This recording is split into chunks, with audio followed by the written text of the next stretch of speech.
Hello dear students. So now this is a sample questions video for your exam tomorrow, that is of paper code ENG 105. So let's look at the type of questions that you can expect in examination. What is the unit of pronunciation having one vowel sound with or without surrounding consonants forming the whole or a part of a word? So basically हमने ये discuss किया है class में. It is a syllable, least possible pronunciation unit in a given word, which will have one vowel sound and it may or may not have consonant sounds. Now, a syllable that has a longer, louder and higher sound than the other syllables in the word is called stress syllable, and that which will have lighter sound, जिसमें lighter होगी sound, जो stress नहीं होगा, जिसको lightly pronounce किया जाएगा, that will be unstressed. Which of these is a meter with 3 syllable feet? अब इनके definitions पता होनी चाहिए. So iambic meter, trochaic meter, spondaic meter तीनों ही 2 syllable feet होते हैं इनमें, और dactylic एक ऐसा होता है जिसमें 3 metrical foot होते हैं. और इनके क्या स्पेसिफिकेशंस है तो वो इसमें ब्रैकेट में मेंशन है सब के. iambic एंड अनस्ट्रेस सिलेबल होता है followed by a stress syllable. Trochaic में एक स्ट्रेस सिलेबल होता है followed by unstress syllable. Similarly spondaic में 1 metrical foot ऐसा होता है जिसमें दोनों स्ट्रेस सिलेबल्स होते हैं, अनस्ट्रेस्ड होता ही नहीं. एंड डैक्टिलिक में 1 metrical foot ऐसा होता है जिसमें स्ट्रेस सिलेबल को 2 अनस्ट्रेस सिलेबल फॉलो करते हैं. और एक एग्जाम्पल भी दिया हुआ है एनापेस्ट का नीचे. 5 तरह के मीटर्स होते हैं इंग्लिश पोइट्री में.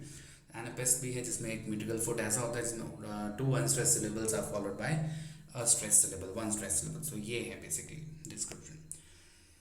So you should remember that. Then in Tennyson's poem, whom does Ulysses refer to have toiled and wrought and thought with him in life? So basically he says souls that have toiled and wrought and thought with me. जब ये lines बोलता है तो उसमें वो mariners की बात अपनी कर रहा होता है. Is mariners. whom does Ulysses refer to as most blameless and centered in the sphere of common duty? So अपने सन की बात करते हुए कहता है कि most blameless is he, centered in the sphere of common duties, and he is capable enough to pay meet adoration to my household gods. So telemakers. B. Then which of these Victorian characteristics are a key theme of Matthew Arnold's Dover Beach? Now इसमें spirit of adventure भी Victorian theme है, loss of faith भी Victorian theme है, hierarchy of gender and class भी Victorian theme है. लेकिन loss of faith एक ऐसी थीम है जो हमें डवर बीच में दिखती है. स्पिरिट ऑफ एडवेंचर हमें यूलिसीज में दिखती है. Hierarchy of gender and class हमें माई लास्ट टचेस में दिखती है. Which ancient tragedian is referred to in Dover Beach? So Sophocles is referred, जहाँ पे वो लाइन्स में एक लाइन में थर्ड स्टैंजा में बोलता है so Sophocles long ago heard it on the Aegean. What is the stanza form used in Dover Beach? Stanza form used in Dover Beach is free verse. अगर हम उसकी बात करें यूलिसीज की तो उसमें ब्लैंक वर्स है. माई लास्ट डचेस में heroic couplets यूज हुए. So what is the stanza form used in My Last Duchess? Heroic couplets. Who painted the portrait of the Duchess in My Last Duchess? So जो Duke एक lines होती हैं उसमें बोलता है फ्रा पैंडॉल्स, और वो लाइन्स ये हैं. Fra Pandolf's hands work busily a day and there she stands. Fra Pandolf's painted the portrait of the last duchess of the duke. Who cast the statue of Neptune in bronze for the duke in My Last Duchess? उसमें बोलता है एक और character को mention करता है, Claus of इंस्ब्रक, और इन lines में बोलता है notice Neptune though taming a sea horse though thought a rarity which Claus of Innsbruck cast in bronze for me. So ये बेसिकली क्लॉस ऑफ इंस्ब्रक है जो नेपच्यून का ब्रॉन्ज में स्टैचू वहाँ पे ड्यूक के लिए बनाते हैं. What philosophical system is the basis of Yeats's The Second Coming? So ये basically W.B. Yeats की philosophy है कि history repeats itself in a sequence of cyclical gyres. Cyclical phases में history अपने आप को historical periods repeat करते हैं. So that is why gyres, C gyres. What kind of mythological beast is featured in The Second Coming? Werewolves, vampires, centaurs, sphinx is shown basically at the end. So a sphinx. Then identify the figure of speech in these lines. Turning and turning in the widening gyre, the falcon cannot hear the falconer. So in this it is, according to these options, metaphor, because falconer is a metaphor for Almighty, maybe God, and falcon for human beings who have lost their way. Human civilization that has lost its way in the chaos of modernity. So that is why metaphor. But it could also have been assonance. Assonance भी हो सकता था. Turning and turning में U sound जो vowel sound है वो repeat हो रही है, but वो options में नहीं है. Then when was the love song of J. Alfred Prufrock first published? It was first written in 1910 but was published in 1915. Then the epigraph to the love song of J. Alfred Prufrock is taken from हमने discuss भी किया है, उसमें वो 8th circle of hell में दांते जो है जाते हैं, तो उसमें दांते is divine comedy is the correct answer, जिसमें से ये लिया गया एपिग्राफ बिगिनिंग जो उस पोएम की है. Which Shakespearean hero is Prue Frog compared to in the love song of J. Alfred Prue Frog?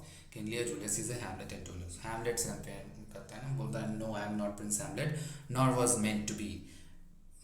हालांकि वो कहता है कि मैं हूँ नहीं, बट कंपैरिजन ही है वो भी एक जगह. So that is why Hamlet is the correct answer.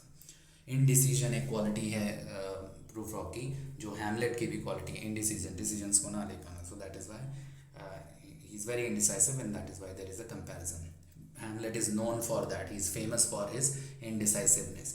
Which of the following poems is an interior monologue? अब My Last Duchess, Ulysses, Dover Beast सारी जो हैं वो एक ड्रामेटिक मोनोलॉग हैं, जो कि यहाँ पे ब्रैकेट से इंडिकेटेड भी है, क्योंकि इनमें एक्चुअली में स्पीकर जो लाइन्स है वो अटर कर रहा है और एक लिसनर है, अननेम्ड लिसनर, जो उन लाइन्स को सुन रहा है, बट वो कोई रिएक्शन नहीं देगा. But love song of J Alfred Prufrock में जो प्रू फ्रॉग है वो अपने माइंड की बातें बता रहा है, माइंड में उसके जो चल रहा है वो उन व्यूज़ को वो रीडर्स को शेयर कर रहा है, कोई एक्सटर्नल लिसनर वहाँ पे प्रेजेंट नहीं है. और एक्चुअली ये भी क्लियर नहीं है कि वो एक्चुअली में वो लाइन्स बोल भी रहा है कि वो माइंड में ही जो प्ले इंटरनल हो रहा है वो रिवील हो रहा है. That is why this is interior monologue. So love song of J Alfred Prufrock is not dramatic but an interior monologue. Identify the figure of speech used in the following lines. In the room the women come and go, talking of Michelangelo. So ये ना ही personification है, क्योंकि personification में कोई quality, human quality, non human things को दी जाती है. Transferred epithet भी नहीं है, कोई ऐसी चीज़ नहीं कि कोई क्वालिटी एक चीज़ की दूसरी चीज़ में करी गई हो. जैसे मान लो लेज़ी डे हम बोलते हैं, I had a lazy day. So day basically lazy नहीं हो सकता, इंसान लेज़ी होता है. Lazy is a human being, but I had a lazy day मतलब कि ना ह्यूमन क्वालिटी को उन्होंने डे पे ट्रांसफ़र किया, बट वो भी नहीं, यहाँ पे मेटाफर भी नहीं है, कंपेरिजन नहीं. मिकेल एंजेलो जो है वो एक हिस्टोरिकल फिगर है, उससे ग्रीक फिगर, तो उससे कंपैरिजन किया आर्टिस्ट से, तो that is why it is an allusion. किसी और फिगर को रेफर करना जो पहले से नोन हो उसको एल्यूजन बोलते हैं, तो that is why it is allusion. Which of these is a movement poet? कौन सा इनमें से मूवमेंट पोएट है? Philip Larkin is a movement poet among these. Then when was W.B. Yeats awarded the Nobel Prize? He was awarded in 1923. So इसी तरह के question कुछ factual हो सकते हैं, कुछ टेक्निकल हो सकते हैं, कुछ थीम बेस्ड हो सकते हैं. You can expect these kind of questions. So all the best.